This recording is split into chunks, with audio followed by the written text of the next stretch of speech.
Assalamualaikum warahmatullahi wabarakatuh. Hai Rio Developer, selamat datang kembali di Rio Sport Channel. Oke, di video kali ini khusus kita akan membahas semua polemik tentang Persib, karena begitu banyak polemik tentang Persib di akhir-akhir ini, dan kita akan bedah satu persatu polemik apa saja sih yang terjadi di Persib. Di video ini kita khusus akan membedah semua tentang Persib, ya. Apa saja itu, mari kita simak sama-sama di channel ini. Tapi seperti biasa, sebelum kita bedah semua polemiknya, saya mohon dukungannya untuk channel ini agar terus berkembang dan bisa memberikan berita-berita informatif yang semoga saja bermanfaat untuk kita semua. Caranya dengan klik subscribe, aktifkan juga notifikasi loncengnya, like, share, dan juga komen. Oke, langsung aja, inilah Rio Sport selengkapnya.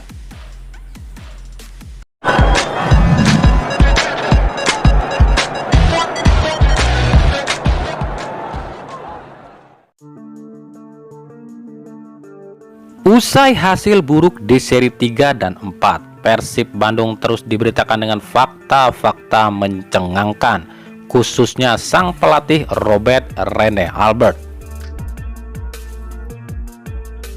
Seperti yang diungkapkan mantan bek Persib Boyan Malisik yang mengomentari kekalahan Persib, Boyan mengatakan tak ada yang salah dengan tabel klasemen. Ketujuh tim hampir sama, yang jadi masalah pada Persib adalah taktik. Boyan menegaskan harus ada unsur kebijaksanaan dan kecerdasan pelatih untuk menikmati setiap latihan yang disajikan. Kata-kata ini jelas menggambarkan kondisi pemain Persib di saat di bawah asuhan Rene Albert. Seolah semua pemain tertekan tanpa kebebasan. Boyan menambahkan saat dilatih Rene Albert, banyak pemain yang tak nyaman dengan gaya dan cara melatih Rene Albert. Sekarang coba tanyakan kepada beberapa pemain, apakah mereka menikmati sesi latihan? Jawabannya pasti tidak, ujar Boyan Malisik. Hal ini menggambarkan jelas ada yang salah dengan cara melatih Rene Albert. Pasalnya, bukan hanya Boyan yang merasa tak nyaman dengan Rene Albert. Bahkan Omid Nazari saja yang awalnya menerima perpanjangan kontrak, tiba-tiba memutuskan untuk tidak memperpanjang. Meskipun Omid tak menjelaskan masalahnya, namun disinyalir Omid pun merasa tak nyaman dengan Robert Rene Albert.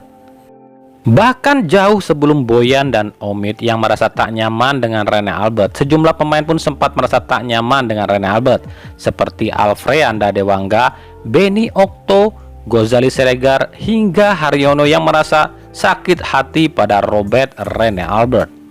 Hal ini semakin mempertegas kenapa para pemain Persib yang ada saat ini seperti hilang semangat dan tak mau berjuang habis-habisan. Para pemain seolah seperti main setengah hati. Padahal kita tahu para pemain Persib bukanlah pemain yang ecek-ecek.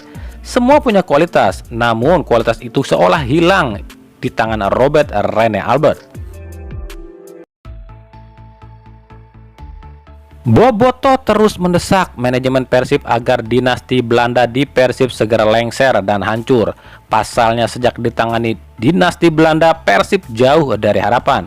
Sempat terlihat bersinar di 2020, namun akhirnya melempem di 2021. Sejak kekaisaran Belanda yang dipimpin oleh Robert Rene Albert sebagai pelatih dan manajer Persib ini, Persib belum pernah berprestasi. Sejak 2019, tak satu pun gelar yang dipersembahkan oleh menir Belanda ini. Bobotoh mendesak sudah saatnya Persib mundur dan move on dari Belanda dan mencari kultur baru. Bahkan kultur atau ciri khas Persib hilang di tangan Rene Albert. Ya, ciri khas permainan Persib yang pendek, cepat, dari ke kaki hilang di tangan Rene Albert. Bobotoh meminta supaya manajemen agar ambil keputusan cepat untuk mengganti Rene Albert. Bobotoh tak peduli siapapun yang akan menggantikan Robert Rene Albert, yang penting kekaisaran Belanda di Persib rungkad heula, itu kata Bobotoh.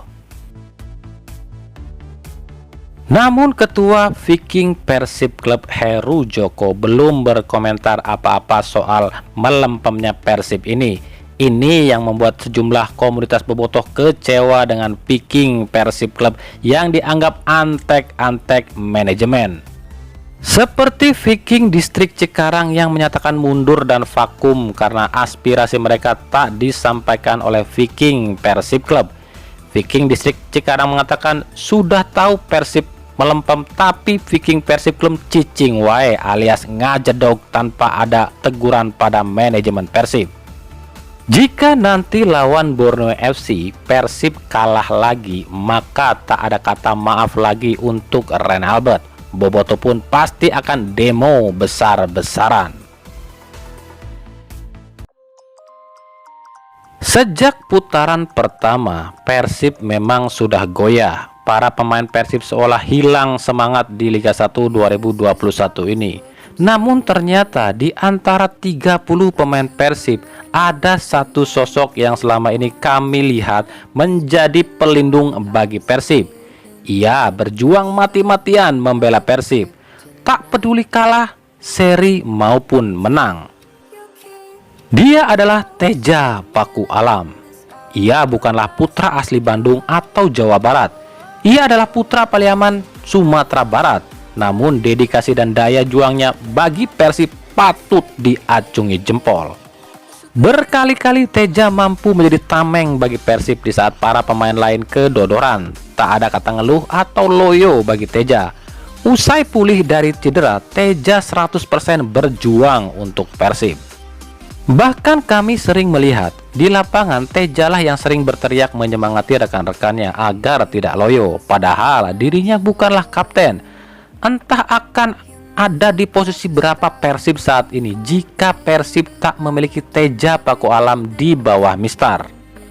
Teja sendiri jarang berkomentar. Ia memang terkenal pendiam, namun ia pernah mengatakan usianya sudah tak muda lagi dan akan sampai kapan ia harus menunggu untuk meraih gelar juara. Meskipun terkenal tangguh, namun Teja belum sekalipun merasakan gelar juara di klub. Teja telah tampil lebih dari 1000 menit di Persib, namun selama itu pula ia belum pernah sekalipun mendapatkan kartu kuning. Selain Teja, di musim ini pun ada satu pemain yang menurut kami berjuang sangat keras untuk Persib. Ia adalah Maklok. Kita tentu tahu siapa Maklok.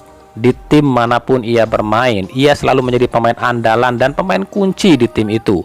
Meskipun sejauh ini baru Persija Jakarta saja yang diberi gelar oleh Maklok, yakni Piala Menpora, namun kualitas Klok memang tak diragukan. Lalu bagaimana dengan di Persib? Mungkin kita sering melihat di awal-awal seri 1, 2, dan 3, Klok selalu berteriak-teriak di lapangan minta rekan-rekannya tetap fokus. Dan ia pun sering seperti emosi dan meledak-ledak. Ini wajar, pasalnya Klok seperti dibiarkan main sendiri tanpa dukungan dari rekan-rekannya. Siapapun akan capek jika harus bermain seperti ini terus. Bahkan tak jarang Klok terpaksa harus terima kartu kuning karena kengototannya.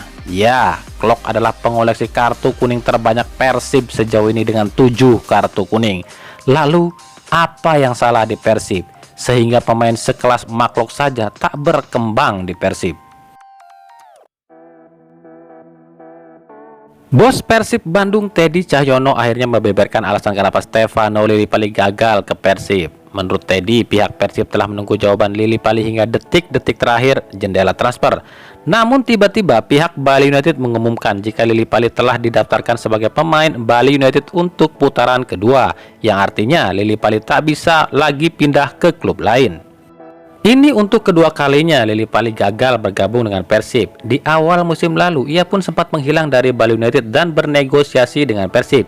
Namun justru tiba-tiba pihak Bali United mendaftarkan Lillipali sebagai pemainnya di Liga 1 2021 dan memperpanjang kontrak Lillipali.